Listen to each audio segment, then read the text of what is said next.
Diego Amorim continua com a gente aqui e conversou com o deputado Luciano Bivar, que está lançando o livro Democracia Acima de Tudo. E o que ele conta nesse livro, hein, Diego?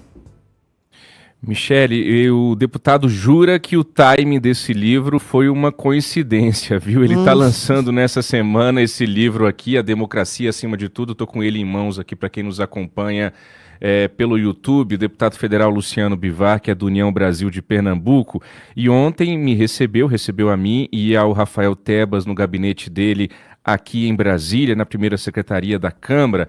Nós começamos perguntando ao deputado, nessa conversa inicialmente exclusiva ali conosco, o motivo desse livro chamado Democracia Acima de Tudo. Eu lembro a você, ouvinte, que o Luciano Bivar era o presidente do PSL, lá em 2018, um partido então nanico, que viria a se tornar o maior partido da Câmara dos Deputados, junto com o PT à época, por conta da filiação do então candidato Jair Bolsonaro, que viria a ser eleito em 2018, dando ao PSL ali uma nova realidade. Vamos ouvir o que disse inicialmente Luciano Bivar sobre a intenção dele com esse livro Democracia Acima de Tudo.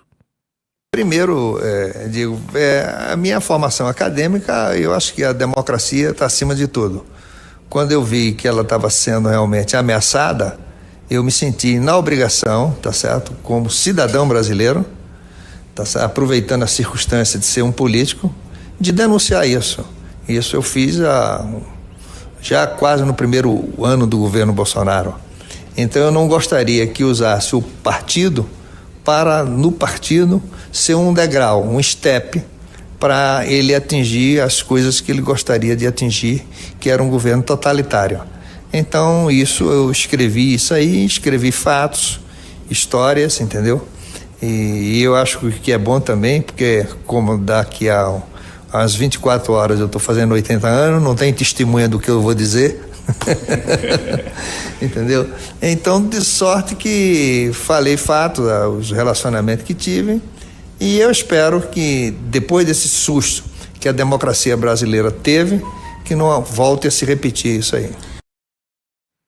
Eu lembro a você, ouvinte, também, que o deputado Luciano Bivar, que era o presidente do PSL ali no início do governo Bolsonaro, acabou rompendo com o próprio presidente. Bolsonaro deixou o partido, saiu falando mal do Luciano Bivar e acabou ficando sem nenhuma sigla até então se filiar ao PL de Valdemar da Costa Neto. Michele, Nonato, eu coloquei a mão nesse livro ontem, e ontem foi aniversário do meu filho, então à noite eu não tive tempo de ler tanto o livro. Mas tem muita coisa aqui, pelo menos uma coisa forte eu vou trazer para vocês.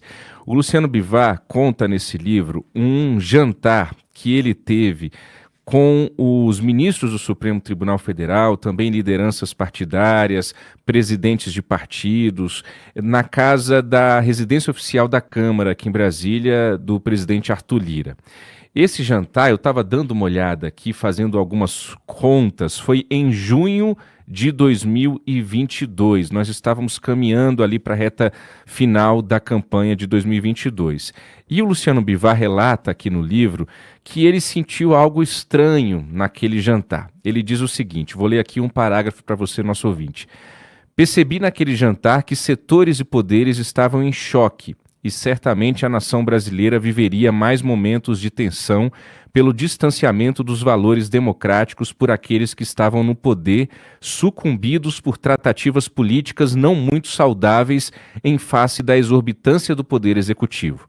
A quem recorrer? Esse já era o meu maior dilema. Esse parágrafo do livro do Luciano Bivar está em um trecho do livro que tem como subtítulo o seguinte: Sentindo cheiro de golpe. Eu perguntei ao deputado Luciano Bivar como é que ele se sente depois de tudo isso aqui que ele viveu lá em 2022, acompanhando, como todos nós estamos acompanhando, o desenrolar dessas investigações que estão sendo reveladas nos últimos dias, principalmente a partir da semana passada, com a prisão daqueles 4 militares acusados de tramarem aí o golpe no finalzinho daquele ano de 2022. Vamos ouvir o que nos disse o deputado Luciano Bivar. Isso vem comprovar o que eu senti há 3 anos, né? 3 anos eu senti esse cheiro de golpe, eu circulava perto do poder, sentia que as coisas realmente não eram bem intencionadas, não havia honestidade de propósito com relação a uma democracia pura, tá certo? Seria a não alternância do poder, e isso me assustava. Tanto é que eu fui o primeiro realmente a não contar com isso. E para finalizar, Nonato, Michele, eu perguntei também ao deputado Luciano Bivar se ele acredita em participação direta do então presidente Jair Bolsonaro nessa trama golpista e, se sim, qual seria o tamanho dessa participação. Vamos ouvir o que nos disse o deputado. Eu acho que ele é o maior responsável por isso, né? Porque ele era um líder político, ele incentivava. Você sabe que o país tem muito maluco, né? Tem uma coisa até de Oscar Wilde, diz assim: o mundo vai ser dominado pelos idiotas. Não que eles sejam mais qualificados, é que eles sejam a maioria, que eles são a maioria. Tá aí a opinião do deputado Luciano Bivar, do União Brasil de Pernambuco, que também está feliz da vida, porque ele foi presidente do Sport várias vezes, e essa semana o Sport subiu aí para a Série A. A gente encontrou um deputado feliz da vida no gabinete dele, viu, Michele Nonato? Eu achei forte essa declaração dele aí em relação ao Bolsonaro, né? E ele falar, e ele era um líder político. Na verdade, ele ainda é um líder político, mas ele era um líder político com poder. E hoje ele é um líder político sem poder. E sem possibilidade de concorrer num primeiro momento.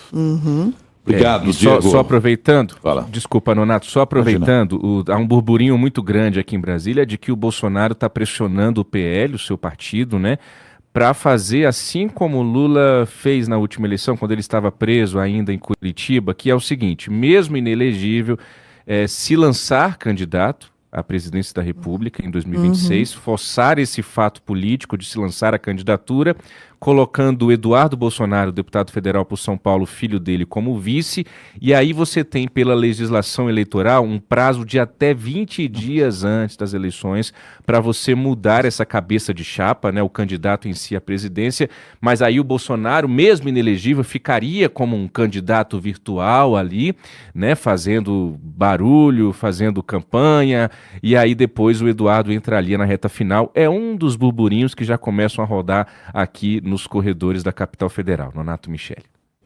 Perfeito. Obrigado, viu, Diego Amorim? Amanhã tem mais. Até amanhã. E parabéns para o Pedro, pouco atrasados aqui. Parabéns ao Pedro. Obrigado. 5 anos? 5 anos. 5 anos de pura serelepice, como diz o outro. Isso é ótimo. Os pais que lutem. Isso, exato. E os avós que mimem. Isso, São 7h22 agora. Até Vamos continuar amanhã. em Brasília.